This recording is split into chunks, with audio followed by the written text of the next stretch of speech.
motivos o razones. Pero es importante distinguir la argumentación jurídica de la argumentación en general, como una forma especial de ella, por sus elementos y por sus alcances. ¿Qué es lo que distingue a la argumentación jurídica de la argumentación general? Por ejemplo, de la argumentación política, que también es de carácter persuasivo. ¿Ven? Bueno, hay varias cosas. Siempre, ¿cómo se llama?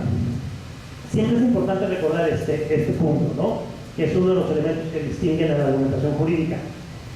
En la argumentación jurídica, la decisión, la conclusión que pone fin a una disputa, por ejemplo, puede no seguirse de manera lógica de las premisas que se utilizan para la argumentación. Lo que comentamos hace un momento. El juez puede dictar una sentencia incluso en contra del texto legal expreso. Y esa sentencia, si se reúnen ciertas, ¿cómo se llama? Si se reúnen ciertas condiciones, puede quedar firme, puede constituir cosa juzgada. Entonces, eso es uno de los primeros elementos que distinguen a la argumentación jurídica de la argumentación en general. La argumentación jurídica, por sus reglas, puede llevarnos a conclusiones ilógicas desde el punto de vista del mismo derecho, y sin embargo, esa argumentación será válida, constituirá verdad jurídica en un momento determinado. Recuerdo un asunto, no sé si Verónica, porque fue de un compañero de nosotros de la maestría, un asunto donde se alegaba, demandan al inquilino en una población del interior del estado, demandan al inquilino por la rescisión del contrato de arrendamiento por falta de pago de rentas. Un contrato que tenía ya más de, creo que 5 años vencido. El dueño de la finca no había puesto interés en solicitar la rescisión del contrato.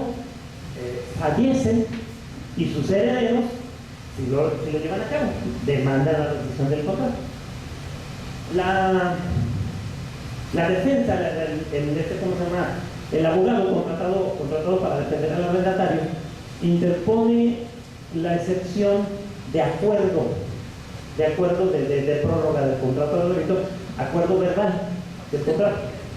Lo interpone, ofrece pruebas, y entre las pruebas que ofrece es una prueba testimonial donde varios lugareños testifican ante el juez que vieron determinado día de diciembre, vieron al arrendador y al arrendatario, los oyeron platicar en la peluquería del pueblo, que estaban renovando el contrato por otros 10 años con el mismo monto de renta.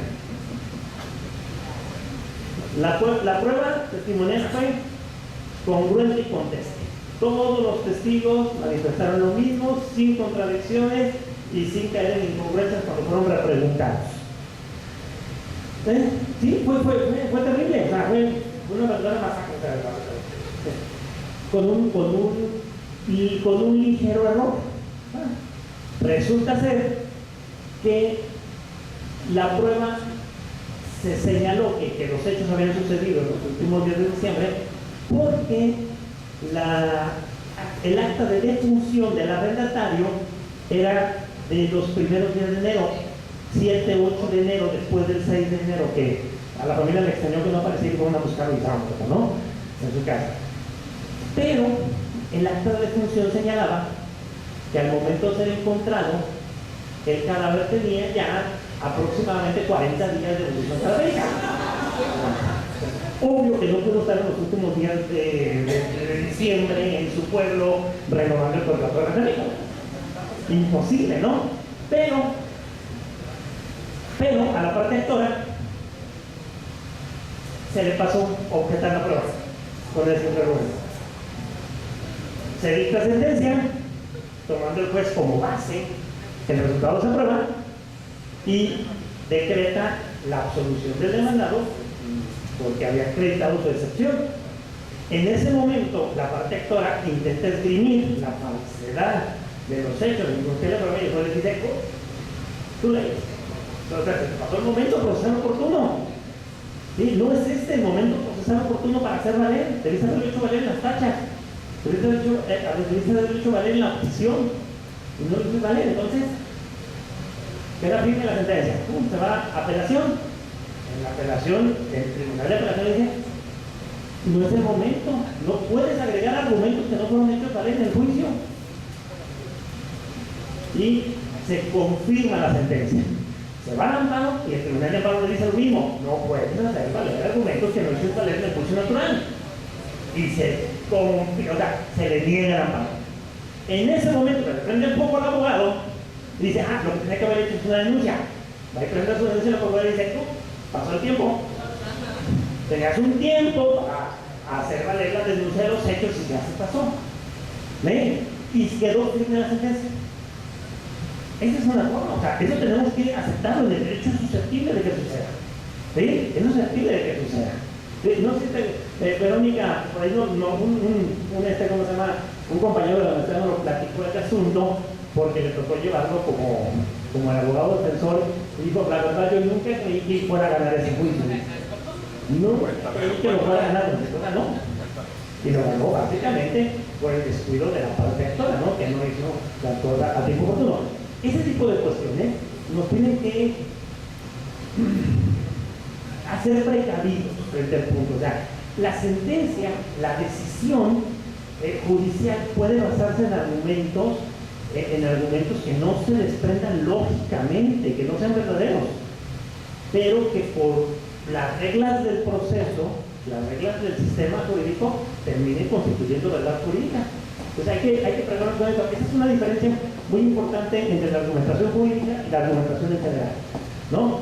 Ahora, las razones por las cuales una sentencia puede basarse en argumentos que no se desprenden de forma lógica de sus premisas son varias, son básicamente 4, y ya las habíamos comentado. La vaguedad del lenguaje jurídico. O sea, el lenguaje jurídico es vago. O sea, a veces lo comentamos, a veces en un mismo artículo constitucional un término se utiliza con diferentes significados. Es ambiguo, ¿no? También a veces hay que reconocer que nuestra Constitución de repente no es técnicamente hablando perfecta, ¿no? Por ejemplo, cuando dice en el artículo 5 que toda persona podrá dedicarse a la profesión o a un oficio que se le acomode. No es un término muy jurídico que digamos, ¿no? Eso es que se le acomode. O cuando habla, por ejemplo, del paisano, en el artículo 13 constitucional, ¿sí recuerdan? Que dice que ningún tribunal militar podrá extender su jurisdicción sobre civiles, cuando en un asunto de orden militar se ve inmiscuido un paisano, dice. Entonces, como se da el asunto, la autoridad civil que corresponde. Entonces, es un poco así como retrogrado. O sea, el lenguaje es ambiguo de los textos legales. Entonces, hay que tomar en cuenta eso. ¿Sí? Segundo, existe la posibilidad de los conflictos de normas. ¿Sí? Incluso por la forma de nuestro sistema legal. La forma federal. Tenemos normas federales, locales, municipales también, y la posibilidad de la contradicción de por sí ya en un solo nivel es posible, mayormente en un sistema complejo como el que tenemos, ¿no? Hay reglas para resolver los conflictos de normas, pero esas reglas se vuelven cada vez más complejas.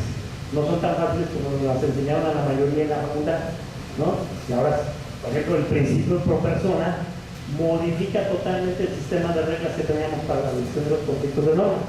Ahora ya la norma que prevalece no es necesariamente la de más alta jerarquía, sino aquella que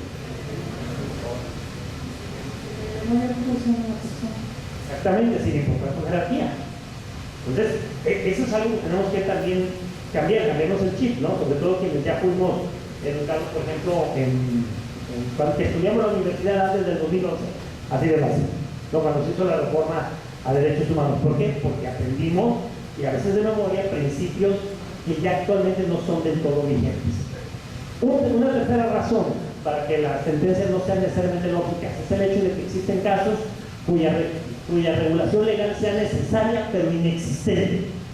Esto se da un poco en el caso mexicano, porque en estos casos, obviamente, en materia penal, por ejemplo, si no hay una regla precisa que señale la conducta como delito, pues no, el juez tiene que absolver forzosamente. Pero en sistemas como el francés o en sistemas como el norteamericano, el juez puede construir el derecho con base en sus decisiones, y eso provoca que la sentencia no sea totalmente lógica con las premisas por simple y sencilla razón de inexistencia de las premisas. ¿Sí? Piensen en los delitos novedosos, ¿no? Ahora, por ejemplo, que se están dando estos casos que no están totalmente regulados, los casos de inducción al suicidio por temas relacionados con la difusión a través de internet de cuestiones personales, ¿no? Lo que pasó con esta chica italiana, ¿no? Que se acaba de suicidar porque el novio difundió por internet un video de contenido sexual donde aparecía ella, y que entonces ella se volvió famosa y hasta camisetas mandaron a hacer una frase con su nombre.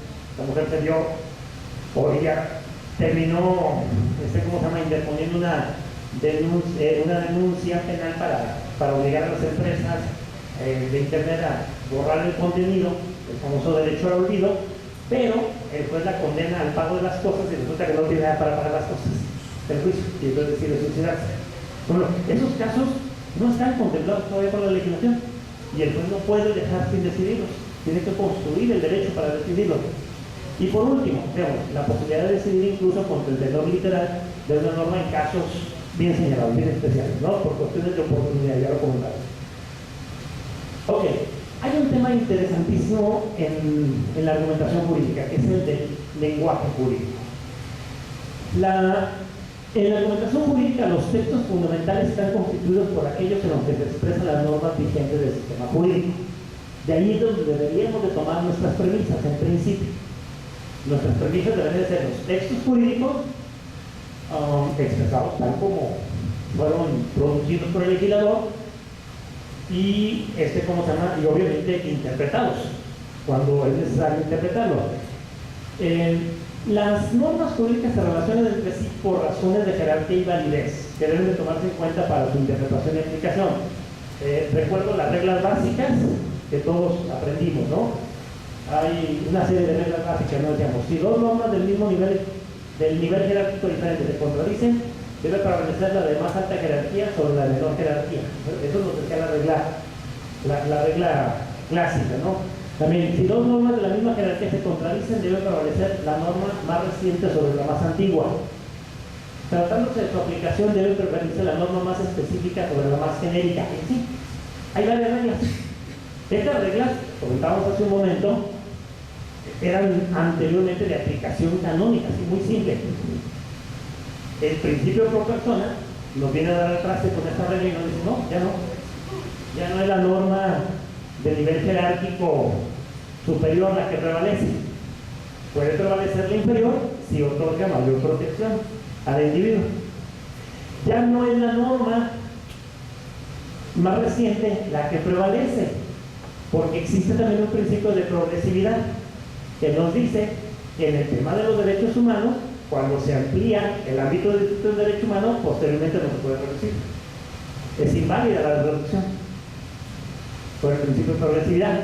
Entonces, estas reglas nos permiten, en teoría, resolver el conflicto de normas, pero se vienen agregando nuevas reglas que hacen más complejo el trámite. Estas reglas siguen siendo válidas, pero siempre y cuando no se trate de un asunto donde se inmiscuya violación de derechos humanos, porque ahí ya no, ahí tenemos que aplicar reglas distintas, que son más complejas, pero el conflicto de normas sigue siendo posible y nos va a obligar siempre a seguir argumentando, ¿no? Existen, sin embargo, otros textos jurídicos que deberán de ser tratados de fundamentales en materia de argumentación jurídica y que, sin embargo, no se encuentran escritos o fijados en forma definitiva autorizada. Es decir, tenemos las leyes, los reglamentos, las normas, los tratados que están escritos. Podemos consultar, podemos citar, tomar de ellos las premisas para argumentar.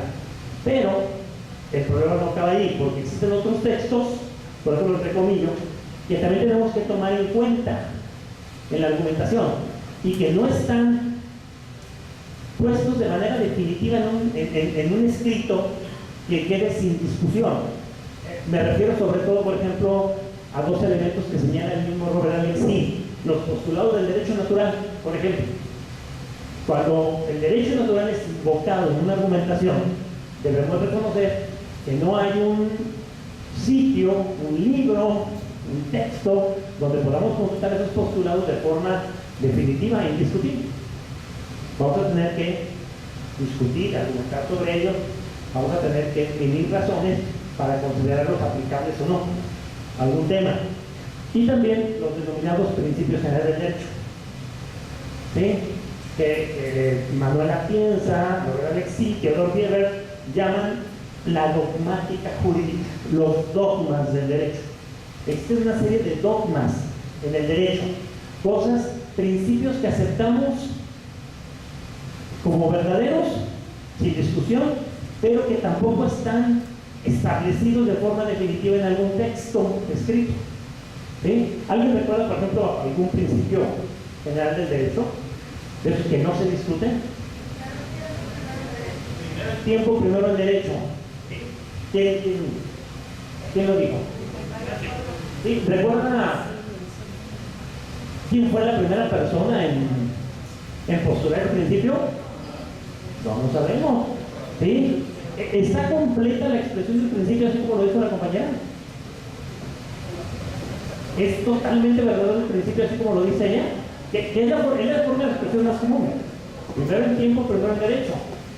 ¿Sí? Siempre debe prevalecer el que es primero el tiempo. A ver, ¿quién dice que no? ¿Y por qué? ¿Quién dice que no? Que no siempre debe prevalecer el que es primero el tiempo. ¿Eh? ¿No? Hay una puntualización posible, pero mira. Hay excepciones también, por ejemplo, en materia laboral no aplica el testimonio en tiempo primero el derecho.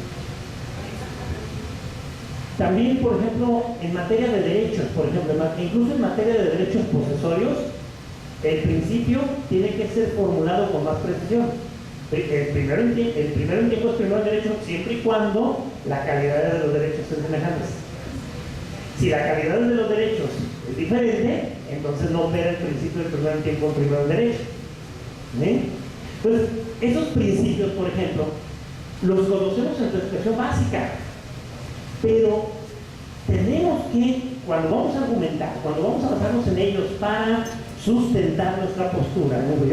Tenemos que ser más precisos y más cuidadosos cuando los vayamos a exponer, porque puede suceder que existan puntualizaciones como esta que acabamos de comentar, y son infinidad los principios que dan el derecho. Todo lo que no está prohibido está permitido.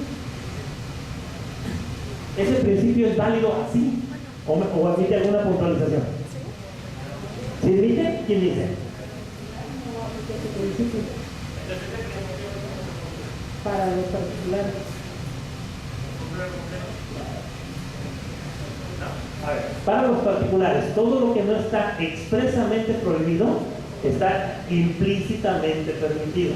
Para la autoridad del principio contrario, todo lo que no está expresamente permitido está implícitamente prohibido. Entonces, hay que tener cuidado con esto. Estos textos son también normas que tenemos que hacer valer y que desgraciadamente no están formuladas de forma definitiva en ningún lado para consultarlos de manera indubitable. Siempre queda sujeta a la posibilidad de que el principio admita puntualizaciones y yo no debo tomar en cuenta. Excepciones también. Como abogado debo de llevar a cabo la labor de argumentación y refutación previa a su expresión pública. Me explico. Cuando yo expreso un argumento en el juicio, estoy sujeto a que mi contrario lo refute.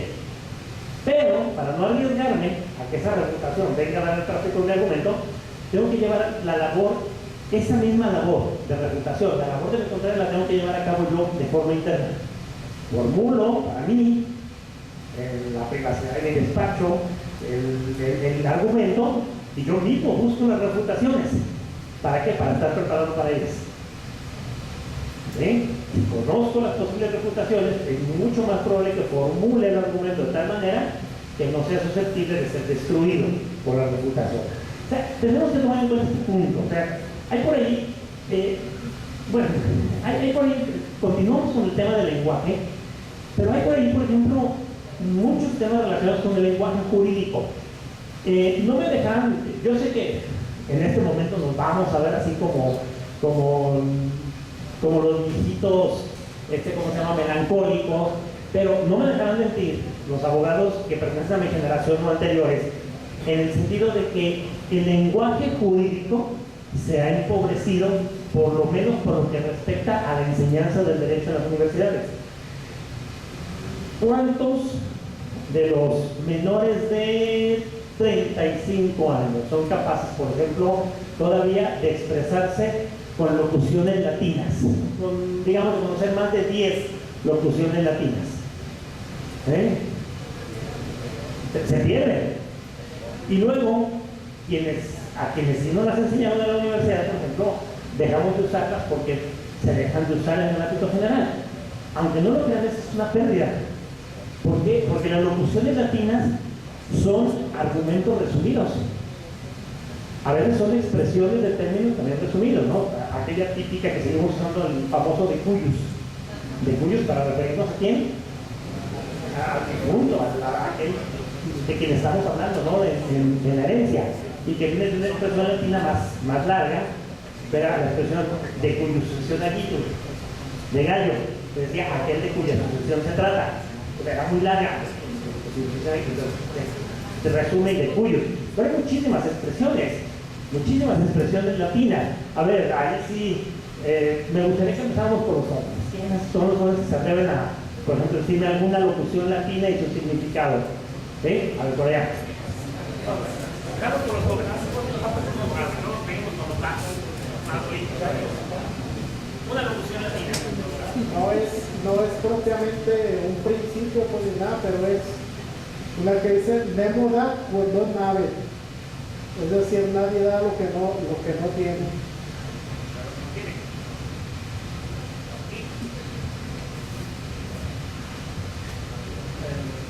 Justicia es constante, es perpetua voluntad y simplico igual. La justicia es dar a la constante y perpetua voluntad de dar a cada quien lo que corresponde. Con la extensión de justicia, ¿sí?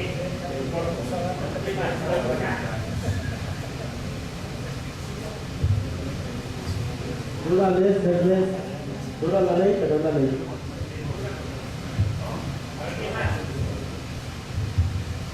Pues bien que los jóvenes se animan un poco, ahora vamos con los maduritos. ¿Sí? No reformar tu imperio. La traducción. No reformar el perjuicio. No reformar el perjuicio. ¿Sí? ¿Para acá alguien más? ¿Abogados? ¿Nadie más? A ver. Indubio proveo, A ver. todo el beneficio del... Indubio proveo, todo el beneficio, lo más favorable al reo. ¿Y más? No misiniden. No misiniden. ¿Significa? Significa que no se le...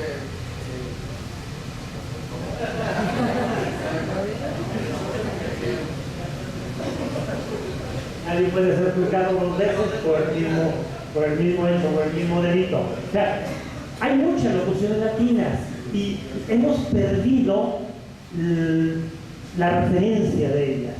¿Sí? Hemos perdido la referencia. Por ejemplo, el término, yo recuerdo que era muy usado para decir el término subyúdice. El término subyúdice, que es una forma muy elegante de expresar lo que significa. ¿Alguien recuerda su significado? Subyúdice. Que se encuentra pendiente de resolver, ya puesto a la consideración del juzgador y está pendiente. Es mucho más resumido decirlo de esa manera, subyúdice. Entonces, esa parte, pero sucede también con la terminología jurídica. El lenguaje jurídico también se ha empobrecido. ¿Sí? Últimamente, por ejemplo, incluso en los textos legales, me he fijado que ya no se utiliza el término preciso para hablar de la objeción de falso de un documento. ¿Sí recuerdan los más nuevos que el término era como la palabra técnica para referirnos a la objeción de falso de un documento? Que el término objeción de falso de un documento es más largo que el término que se utilizaba para decirlo. Y ya no se utiliza. Redarguir. Ya lo utilizamos, yo ya no veo escritos que digan, vengo a redarguyo, ya utilizamos el término, ¿sí? Y hay otros términos jurídicos que evidentemente han caído en desuso. Y desde mi punto de vista, yo siento que no es un empobrecimiento como tal. Más bien es la nueva dinámica, la nueva tendencia. El nuevo esquema es la sencillez. Hay que privilegiar la sencillez. Máximo yo hablo en materia penal. En materia penal va dirigido al imputado, acusado, no sé qué tratemos. Por lo tanto, debemos de privilegiar la sencillez y la claridad.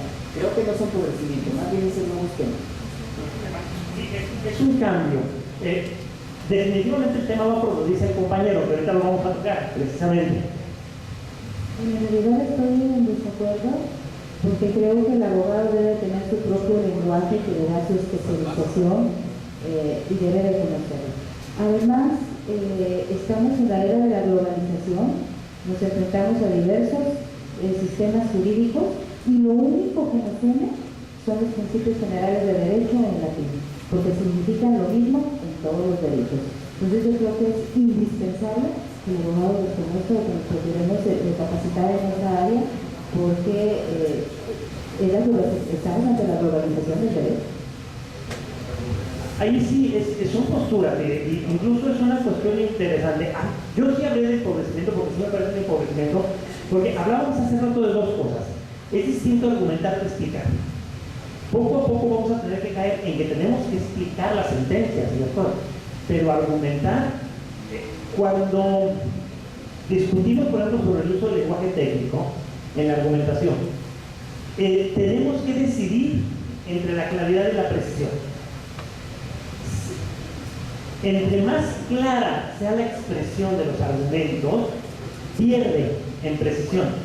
Se pierde la precisión porque se tiende a utilizar menos los términos técnicos que tienen un significado muy preciso, muy concreto, y se empiezan a utilizar términos con más multívocos, con mucho mayor número de significados posibles, y eso hace que se pierda la precisión. Se gana en claridad definitivamente, y es una elección que también podemos argumentar y fundamentar en un sentido y en otro, pero a mí sí me gustaría, por ejemplo, pensar todavía que somos capaces de las dos cosas, ¿no? Un poco como esa capacidad que desgraciadamente también los de mi generación no adquirimos, de podernos expresar en varios idiomas, de ser capaces de expresarnos tan bien en inglés, por ejemplo, como en castellano. Ese es algo, por ejemplo, que tenemos que envidiar a las nuevas generaciones, ¿no? Ahora ya son capaces de hacerlo. La mayoría de nuestra generación no somos capaces de hacerlo con esa facilidad. Creo que debemos, con el lenguaje jurídico, técnico jurídico, debemos ser capaces de expresarnos lo más preciso posible en el lenguaje técnico jurídico y luego ser capaces de eso explicarlo de la forma más clara, más sencilla a nuestros clientes o incluso, por ejemplo, como fundadores a los justiciables. Pero eso es un punto cuidado. O sea, el uso del lenguaje, por ejemplo, el uso del lenguaje jurídico nos va a obligar a elegir cualquiera de los dos caminos. Y no siempre va a ser sencilla la decisión, ¿sí? ¿Qué quiero? ¿Una argumentación más precisa o una argumentación más clara? Efectivamente es una cuestión de tendencias. Hemos privilegiado mucho, yo le digo sobre todo porque en la enseñanza, por ejemplo, sí nos hemos visto obligados, para ser claros, a la necesidad de ser menos precisos. Muchas veces ya no exigimos al alumno que exprese las cosas de una manera rigurosa, sino que nos permita ver que sí entendió, ¿no? Y entonces le permitimos usar un lenguaje más simple. Ahí tendríamos que, yo creo que sí insistir un poco en retomar el lenguaje jurídico, la locución en latina, porque nos permite utilizar términos comunes a todos los idiomas en el marco legal, pero también debemos de tomar, lo que sí debemos tomar en consideración es que tenemos que dominar nuestro lenguaje, el lenguaje técnico jurídico. Y a veces va a ser problemático porque un mismo término en el derecho, por ejemplo, puede suceder que el término jurídico tenga una significación distinta a la que tiene en coloquial. Hasta ahí todo bien. Pero puede suceder que un mismo término, tenga dos significados distintos en dos ramas jurídicas distintas. Por ejemplo, pasa con el término tradición. El término tradición tiene un significado totalmente distinto en materia constitucional que en materia civil. ¿Alguien recuerda los significados? Por ejemplo, ¿qué significa tradición en materia constitucional? Por ejemplo, se utiliza en el artículo 2 constitucional cuando habla de la obligación del juzgador de tomar en cuenta los usos y tradiciones. Es un significado de costumbre, pero utiliza el término tradición. Sin embargo, en el derecho civil tiene un significado totalmente distinto, la palabra tradición.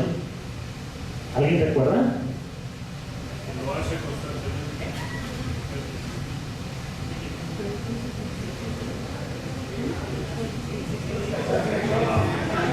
A ver, compadre, me está sacando un chicle de la boca. No.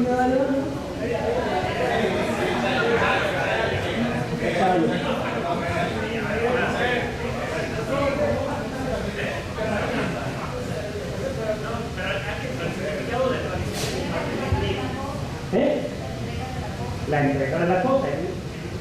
Se perfeccionaba hasta que se entregara, como todavía sucede en los contratos mercantiles, no en los civiles. Los civiles es la mera, con eso de acuerdo únicamente, los contratos mercantiles porque existe la tradición, Exactamente, en materia civil o en materia mercantil, la tradición significa la entrega física de la cosa, materia de un grado. Entonces, el mismo término tiene dos significados distintos en dos ramas. Eso tenemos que ser cuidadosos, obviamente, al momento de argumentar, quizás para ser precisos en qué forma estamos utilizando, ¿no? Los máximos, por ejemplo, cuando utilizan términos que no son de uso común en los textos legales. ¿Se acuerdan? En el mismo artículo 13 constitucional que no hemos mencionado tanto, ¿se acuerdan del término bagaje? Bagaje. Dice, cuando dice que, no, mentira, no es en el término 13, es en el último párrafo del 16 constitucional, cuando dice que en tiempos de paz los militares no podrán alojarse en casa particular sin el consentimiento del dueño. En tiempos de guerra podrán exigir alimentación, hospedaje, bagajes, dice, y otras prestaciones en los términos de la ley marcial correspondiente. El término bagaje, que significa bagaje. Normalmente lo utilizamos para referirnos, por ejemplo, a los conocimientos culturales de una persona, el bagaje cultural de alguien. Pero claro que eso no me lo puede decir los militares, la práctica no me sirve de nada. Pero, digo, ¿a qué se refiere? Bueno, hay un término, el término, hay que recordar que nuestra constitución fue hecha más que por abogados, por militares. Y el término bagaje en la terminología militar tiene un significado muy preciso. Bagaje son municiones. Sinónimo de bagajes. Y ahí tiene lógica. Si yo tengo municiones en mi casa, el militar me las puede exigir en tiempo de guerra. ¿Por qué habría de tener municiones? El artículo 10 constitucional dice que tengo derecho a poseer armas, nada más y nada menos que por eso. Sería susceptible. Sí, es muy bueno. En relación a lo que dice, yo creo que los abogados sí podemos mantenernos con un lenguaje jurídico adecuado, porque por ejemplo en los juicios penales hay que hablar técnicamente porque hay gente que no conoce nuestro lenguaje, entonces hay que ser muy simples, pero al momento de expresar los agravios, los alegatos, al final, entonces ya podemos expresarnos con nuestro lenguaje jurídico. Entonces, si perdemos esa tradición, se puede decir, de como hablaban los abogados con todo su lenguaje jurídico, muchas veces yo platico con abogados, o a lo mejor todos platicamos, pero ya se nos olvidaron entonces los términos jurídicos que hablamos como cualquier persona. Y cuando estamos hablando ya de una sentencia, ¿verdad? Entonces ya empezamos a hablar términos jurídicos, ¿verdad? Con bases y fundamentos. Y si dejamos que se nos pierda esa forma de hablar los abogados, yo pienso que en vez de ir para adelante, nos sigamos un poquito para atrás. En materia civil, sí lo podemos hacer porque lo hacemos por escrito y podemos utilizar el lenguaje que nosotros deseemos. El juez, por ejemplo, entre más sencillo seamos, más fácil va a ser su entendimiento para darnos un acuerdo. Pero ya hay cosas especiales como una demanda, como una contestación, como unos agravios, como unas apelaciones, qué sé yo. Entonces sí tenemos que utilizar y lucirlo, se puede decir. Mi abuelo decía que los abogados éramos leguleños, o sea, que teníamos que saber hablar, ¿verdad? Éramos expertos en hablar. ¿Se acuerdan? Hay un dicho muy famoso que dice que al dragón se le conoce desde la forma de agarrar el taco. Hay hasta un estilo para agarrar el taco, ¿no? ¿Se acuerdan? tomamos la postura de David, ¿no? ¿Sí? Para no al dragón se conoce, dice el dicho, desde la forma de hablar. Al abogado se le debe de conocer por la utilización del lenguaje. Igual que al médico lo reconocemos por lo mismo. No les ha pasado, con perdón de la expresión, pero no voy a hacer vulgar, pero no les ha pasado que va con el médico y les explica cuál es su padecimiento y dicen, chingón es mi médico, no le di madre. Se nota que estudió, ¿no? Y luego ya me lo explica, es menos sencillo. Pero claro que impresiona, o sea, claro que deja ver su calidad cuando es capaz de expresarse en su técnica, en su propia terminología. Luego tiene que explicarlo. Exactamente, sí. Totalmente, pero es interesante, o sea, efectivamente yo sí considero que el lenguaje es muy importante y deberemos ser capaces de utilizar mayores formas de lenguaje, o sea, no siempre ser así retorcidos en nuestra forma de expresión, pero sí ser capaces de serlo y luego también de ser sencillos, pero no perder la costumbre de utilizar el lenguaje técnico jurídico. Este es todo un tema que daría incluso para, no sé, para una sesión de plática sobre la reforma de los ¿cómo se llama? De los programas de enseñanza del derecho, ¿no? Son por lo general de carácter jurídico, los términos jurídicos pueden poseer un significado jurídico y otro no jurídico, pero también pueden poseer diferentes significados válidos en dos ramas del derecho o más distintas, ¿no? Ok, llegamos a un punto, la argumentación del juzgador y la argumentación del litigante. ¿Sí? La argumentación del litigante, históricamente, debemos de reconocer, precede en su desarrollo a la argumentación del juzgador. O sea, los litigantes nos vimos obligados primero a argumentar, antes de que los jueces estuvieran obligados a argumentar. ¿Sí? Suelen tener una estructura semejante. O sea, la argumentación del juzgador y la argumentación del litigante suelen tener la misma estructura. ¿Sí? Hacen uso de los mismos instrumentos lógicos y de los mismos esquemas generales de pensamiento y razonamiento, pero se diferencian en su finalidad o objetivo. ¿Sí? Ahí se diferencia la argumentación del litigante y del juzgador. La argumentación del litigante tiene una finalidad netamente persuasiva, es decir, el litigante busca convencer al juzgador de las razones, motivos de su postura, para que el juzgador admita esa postura como la correcta y la refleje en la sentencia. ¿Sí? Las reglas legales, por ejemplo, pueden ser menos estrictas, de hecho son menos estrictas con la construcción de los argumentos del litigante, de lo que son para la construcción de los argumentos del juzgador. Las leyes son más estrictas cuando le imponen reglas al juzgador para la construcción de sus argumentos, le dan reglas. Al litigante no, normalmente el litigante tiene la libertad de construir sus argumentos de forma libre, pero si su objetivo y también las reglas que son aplicables diferencian a la argumentación del litigante. La argumentación del juzgador, por el contrario, no tiene una intención, de principio no tiene como intención persuadir o convencer a los justiciables de su postura. ¿Por qué? Porque está emitiendo la sentencia con carácter de autoridad, de carácter obligatorio para las partes. Ya no trata de convencer, más bien su finalidad es justificar la decisión del juez. Cuando el juez argumenta, lo que intenta, su objetivo principal es justificar su decisión. ¿Sí? Y en ese caso, la argumentación del juez tiene más una finalidad explicativa que persuasiva. ¿Sí? Ahí, por ejemplo, en ese punto, el juez, más que convencerme de su postura, porque sobre todo cuando hablamos de tribunales de última instancia, no tiene por qué convencerme, finalmente es la última palabra, más que eso es explicarme su postura. ¿Por qué? Pues eso, justificarla, ¿no? Que también puede tener la función persuasiva cuando tomamos en cuenta que esta sentencia puede ser sujeta de un recurso. Ahí sí puede tenerlo, pero es un segundo objetivo, no es el principal objetivo, el ser persuasivo, la argumentación del juzgado. Ok, perdón. De todas maneras les puedo dar la presentación completa. Pero no tiene mucho contenido, ¿verdad? Ok. vamos, miren, con este tema, por ejemplo, de la retórica, es muy repetitivo con muchas cosas que ya hemos visto, por lo tanto, vamos a tratarlo de forma rápida, ¿no? Retórica y argumentación se relacionan de manera muy profunda, pero son cosas distintas. La argumentación, comentábamos, es esa tarea, esa actitud de otorgar razones o motivos de mi postura. La retórica, por el contrario, es la disciplina que se encarga del estudio de la argumentación y del discurso. O sea, en el pasado llegaron a significar lo mismo, retórica y argumentación.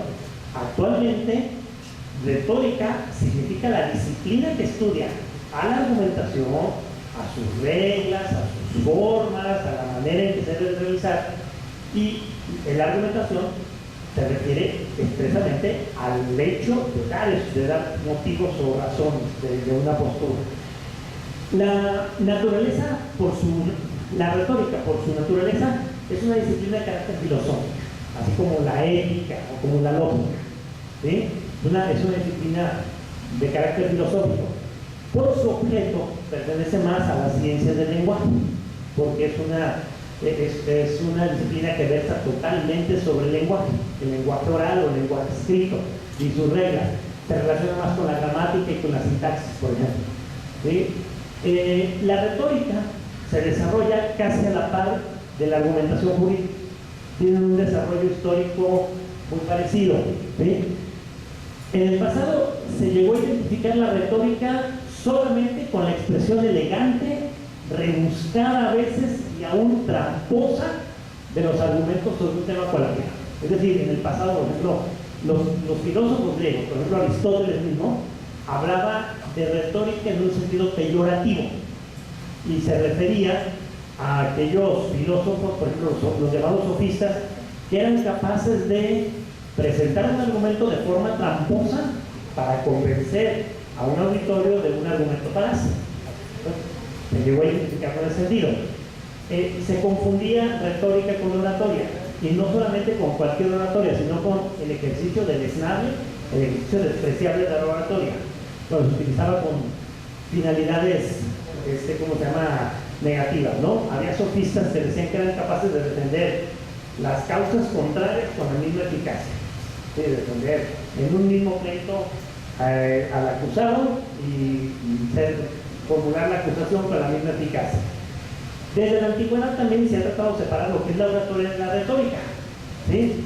Como una disciplina de estudio.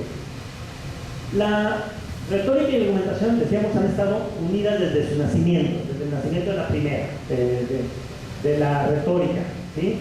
La argumentación es anterior, pero desde que surge la argumentación empieza también a surgir la necesidad de reflexionar sobre la argumentación.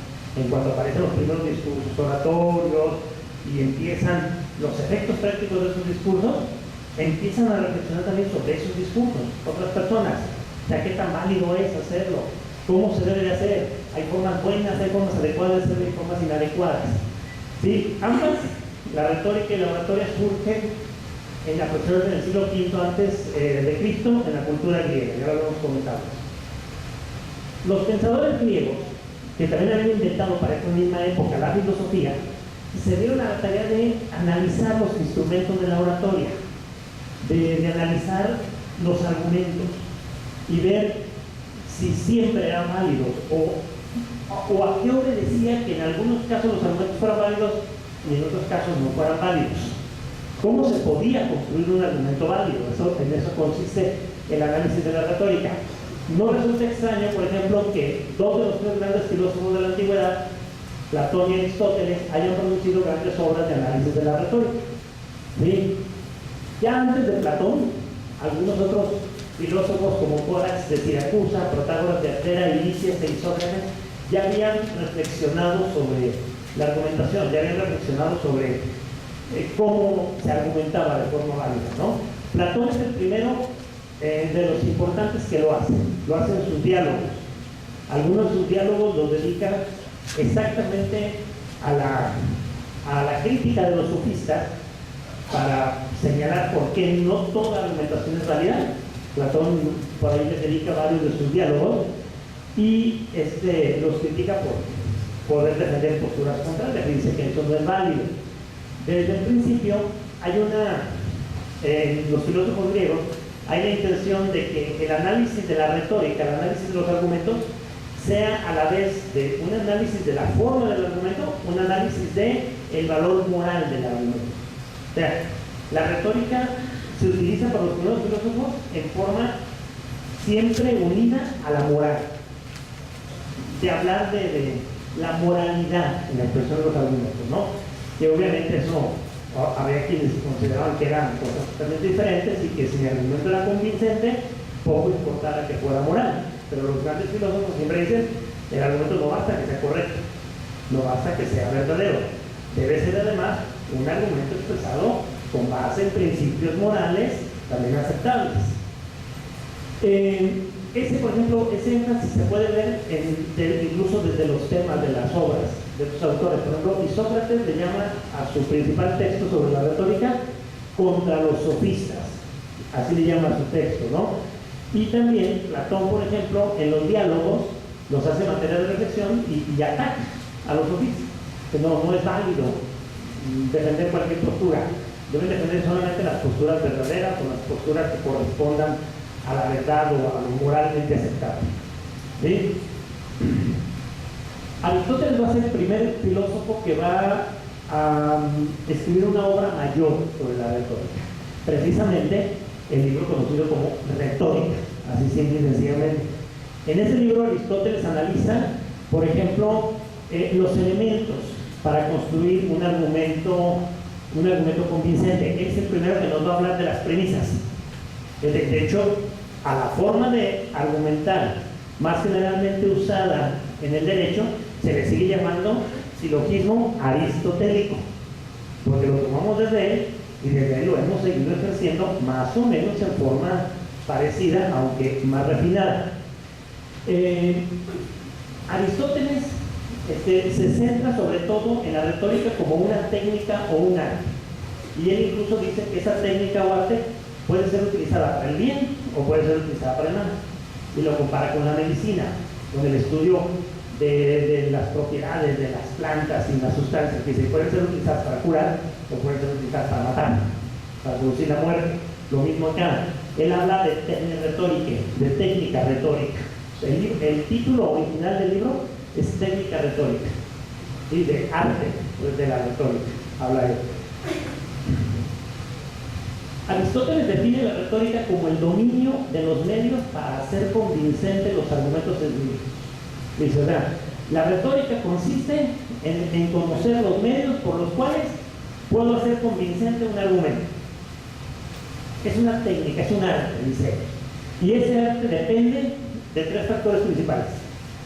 Primero, la personalidad del orador. Lo primero, ¿sí? La personalidad del orador es el primer elemento para ser convincente. No todos tenemos la misma capacidad para pararnos frente a un auditorio y convencer a ese auditorio.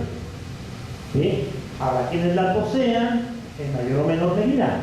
Y en ese punto, por ejemplo, hablamos desde factores de incluso el físico, no sé si recuerdan, ¿cuántos de aquí, por ejemplo, han visto alguna vez a Los Simpsons?